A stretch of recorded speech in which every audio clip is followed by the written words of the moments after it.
আসসালামু আলাইকুম রহমতুল্লাহ বারাকাতু। সবাই কেমন আছেন? হ্যাঁ, আজকে আমি আপনাকে দেখাবো। হ্যাঁ, প্রবাসে ফ্রেশ মিল্ক টি কীভাবে বানানো হয়। আমাদের দেশে তো অ্যাকচুয়ালি গরুর দুধ দিয়ে ইউজ করা হয়।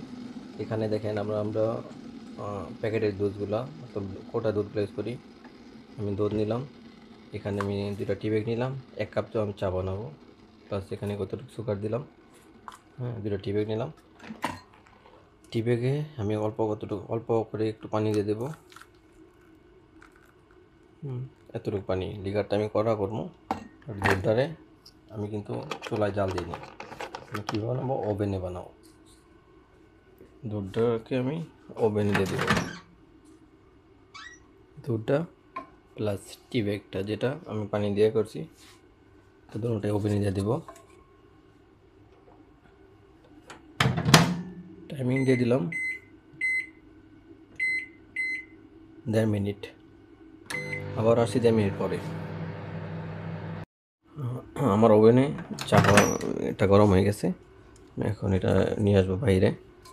দুধটা গরম হয়ে গেছে, টি ব্যাগটা গরম, আর লিগারটা গরম হয়ে গেছে। এখন কি করব দেখেন।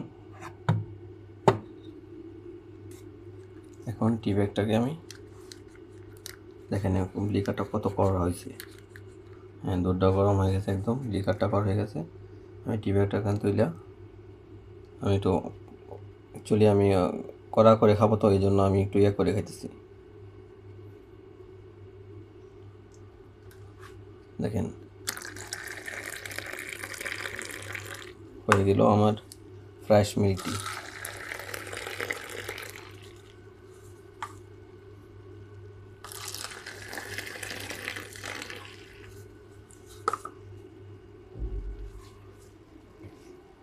Fresh milk tea